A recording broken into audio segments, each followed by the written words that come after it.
guys, it's Oluchi for Ray's Breakfast. Thanks for always tuning in. Our research has shown that you're probably not subscribed to our channel. What are you waiting for? Make sure you hit that subscribe button below so you never miss out on our latest content and stay in the loop with all things Ways. If the channel grows, it means more great content for you guys. So hit that subscribe button now.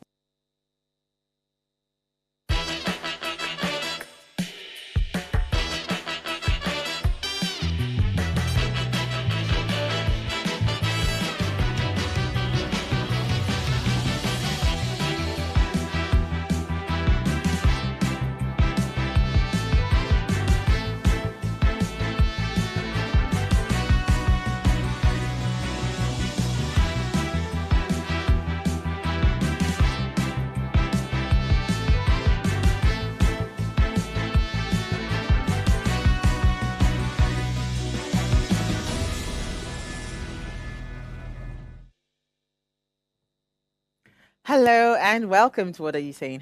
#Ways, where we talk about topics in the news as it affects us all. I am Sayome Sally, and today, happy birthday to you. Happy birthday to you as well. Yesterday was yours. I wasn't in the studio. Happy birthday, dear Sanse. Dear Happy birthday to you. How are you? You've just abandoned us. It is where it's fuel matter. T-Pain happened. T-Pain happened to all of us, my darling. T-Pain and NNPC and Dangote happened. How have you been? But I've been well, and I must say that the show is not the same on Zoom. It's not just no. It's never the same on Zoom. If I had my way, I would like make it down here all the time. Yeah, it's not the same. Zoom is not fun. I don't know how people do it. I do not like Zoom.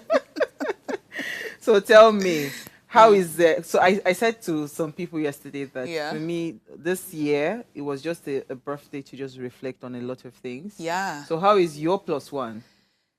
I actually haven't put up a post on Instagram or even bothered to have a photo shoot this year. There was just this sober thing going on. Not like I'm grateful, and I had kind of entered the new season praying and just thanking God. But honestly, I just didn't feel that vibe of, let's go, oh yeah, it's my birthday, everybody wish me happy birthday. It's the same thing. And, in fact, the pictures that people even saw, it was for something else we were shooting it. But I liked it. It was lovely. Franca, of course, I mean, we were shooting something for her. I just said, you know what, let me just wear clothes. Because it's not like it wasn't planned. Yeah. It was the same feeling for me this year. I was not interested in doing anything birthday. Because I just have, I tell people, I say I have bills. Like I had like different people trying to invite me to, let me take you out for dinner. And I said, can you convert the money and send it to me, to my account? None of them agree. Why is it always a problem to convert the money? And maybe they feel like they need to spend more. Who will help us solve this logic? Men, women, people that get, let me you buy want you to take me out to let dinner. me take you out to dinner. Convert the money. Convert it. Nobody asked me before my account number. It's not fair. It's not fair. I'm reporting. I don't want cake. I don't want, because do you know how much cake is right now? Nah. That can fill my tank. Do you get? Well, it's 1,060 naira. 1,083 naira. 1,200. Even my parents give called me the money. That what do I say, Daddy? Send me credit alert. If anything you want to do, I just need credit alert will give me joy. Because I don't understand how you people think I can be comfortable eating food that is like 70k, 80k when I can use that money to buy a full tank. Abi, it doesn't make sense. No, in this no offense to restaurant owners, though. No offense to them. Oh. Okay, so today I saw my staff. All of them, everybody was just scenting nice. All of them they don't plan themselves. Everybody is cooking their own delicacies. Nobody's buying food outside anymore. This matter is serious. So. See maturity. Because the truth is that if you look at it, right, the cost of living is actually very, very crazy. Incredibly high right now. Crazy. Yeah. I went to get fuel today just between my car and a keg. It was 70k. Car and keg, 70k. So come on, how do we survive? And then national grid again. The inflow is not commensurate with the expenditure. Yeah. God will help us in this economy. We'll be fine. I'm telling you, we'll be fine. So, but happy birthday again. Thank you. All right. So, of course, if you're yet to subscribe to our YouTube, people are loving our new show, Hotlines. If you are yet to, in fact, today we got a partnership with R2TV. They'll pick it up. So for people that are on GoTV now, they can watch it, with our partners at R2 TV. So it's if like you're 10 p.m., right? No, it's at 9:30 to 10:30 yeah. p.m. So it's a 1-hour show. They're already asking for increment. I say increment, bao. All right. So before we go on the break, right, we want to tell you, please go on our YouTube channel and subscribe. So it's our Ladies' Night Out, and of course, Sanzi and I will be having the conversation around the Economic and Financial Crimes Commission, that's EFCC. And we're asking, do they really have the capacity to end or curb corruption in Nigeria? And here's what we found in today's quote. It says, in this fight against economic and financial crimes, we will do the mini and we will do the mega. If we fail to do the mini in a short term from now, the mini will result to a mega. And that's from the EFCC chairman. So he's telling you that there is no case that they will not touch. Plus the tiny one, the big one, they will touch it. And of that's course, a lot of mini, mo. It's almost confusing. It's a mini and a mega and a mini and a mega. All right. So when we open our phone lines, I'd love to hear your thoughts. Do you think EFCC is actually, I mean, they have the capacity to end corruption? I mean, we have so many cases. Reference point is the recent one that just happened on my birthday.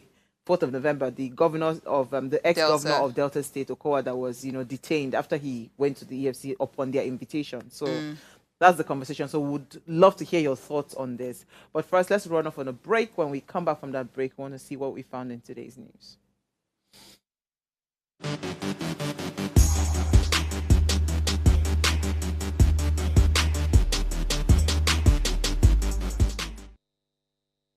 All right, thanks for staying with us. Now, World Tsunami Awareness Day is celebrated on the 5th of November each year to raise awareness about the dangers of tsunamis and the importance of preparedness.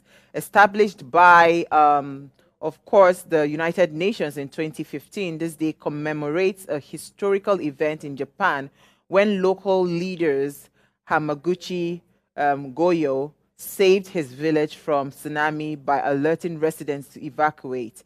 Now, the day highlights, of course, it highlights the need for effective early warning systems and community education to reduce tsunami-related fatalities, especially as coastal populations grow and climate change poses new risk. So in 2024, the theme is fighting inequality for a resilient future. Now focusing on supporting vulnerable communities in disaster preparedness.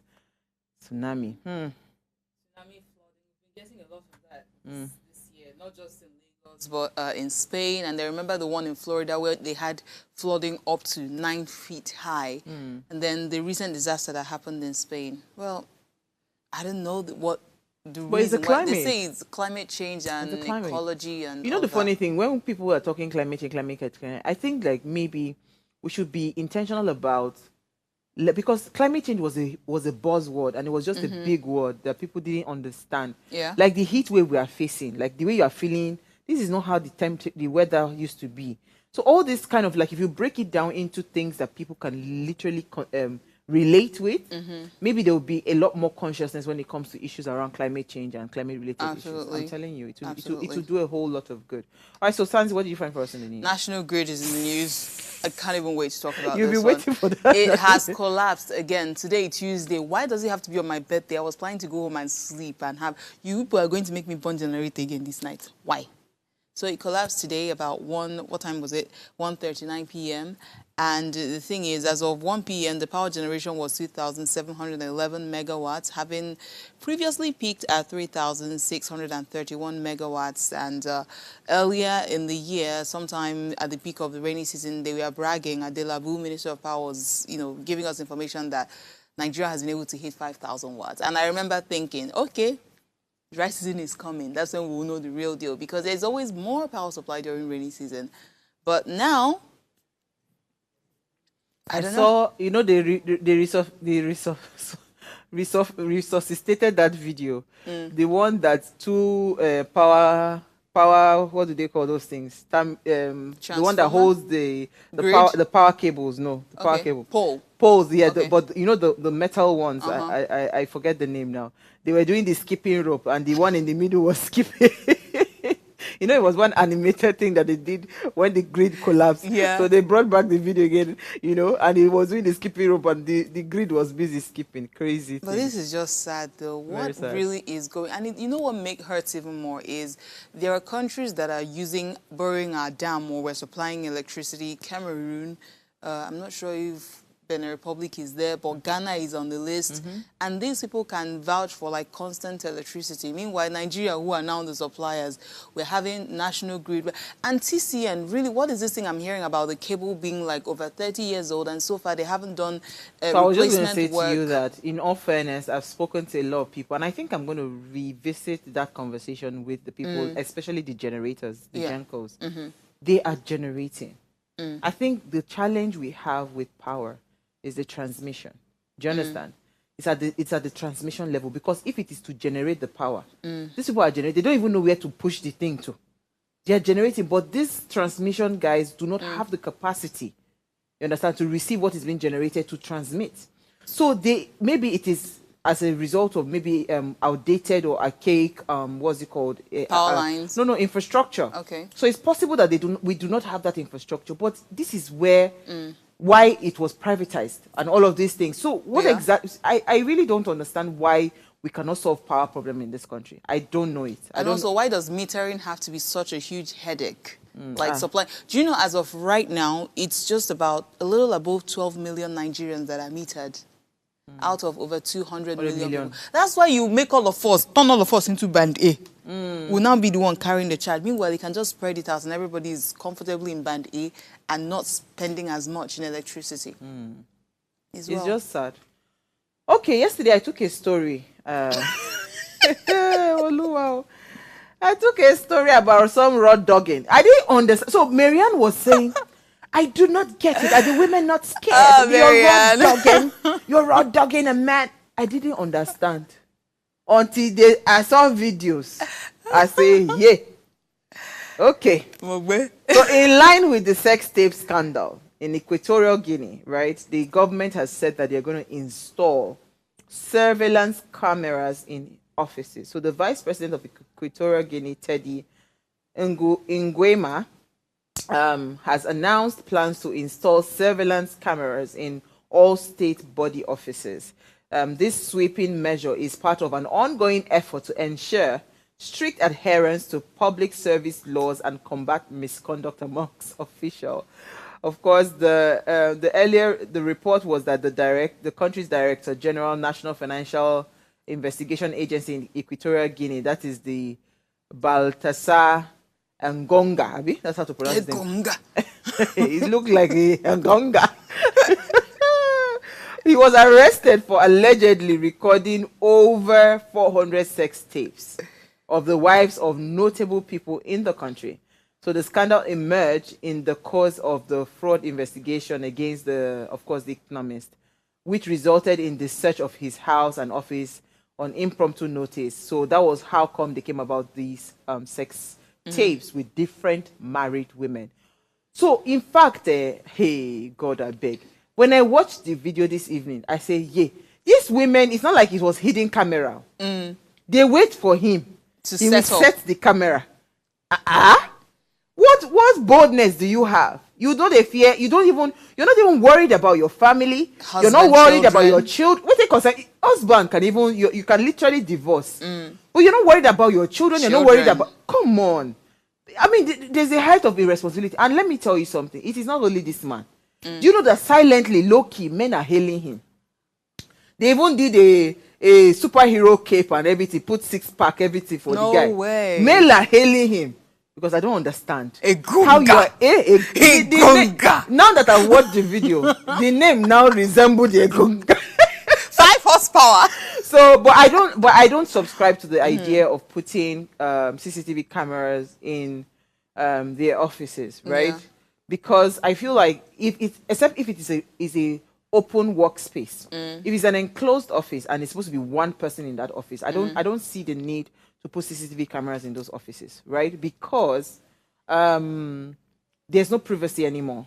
You know, sometimes in my office, I just want to take a nap. Do you understand? Yeah. So it's a different thing if it's like the common areas. You know, so that's where you put CCTV cameras. Common areas like the reception, the boardroom, you understand, the workstations and all of that. But in my private office, I don't think I would subscribe to that. But wouldn't you be in control of the CCTV if it's in your office? Even at that, this is what is going on. Anybody can get a hold of those tapes. Do you understand? Anybody can get a hold of those tapes. But this thing with this guy, when I eventually watched it, I thought it was like him recording them secretly. This one, they were in the know. They were, as in they were seeing him put in, and it's a front camera because they will see him set it. They will be waiting for him to finish setting. Then it's crazy. That's though. crazy. So now I understand why Marianne was like you was can't convince me petrified otherwise. yesterday. I think this man is using. Franca would disagree, but I believe this man is using jazz. I think because first of all, I think, make it make sense. No, I think he's addicted to pornography. So if he's addicted, how is he able to convince these women, married women? So it's two things, because they are married. High-ranking women in the society. No, it's possible that because they are married, they might be sex starved in their marriages. Do you understand? All 400 of them. How is he? No, picking I'm being them? on, because the way is the excitement for me. Do you see the excitement on the women's face? You need to watch the video. So it is almost like I am looking forward to you ravishing me. That's what I saw. So I feel like most of those women, and you know, men like this that have gone over the years, they are able to tell when a woman is sex starved. It's just little gestures. They will like grow you. praise. Yes, they will just, you know, and once you give them that little thing, you will know. And most of those men are, the man has energy. He has stamina. It is where. So, but I don't subscribe to surveillance cameras though. I don't, please. I don't know how else you're going to do it, but I don't subscribe to that. So we'll take a break. Let's talk EFCC. Stay with us. We'll be right back. Heartlines will continue those ones.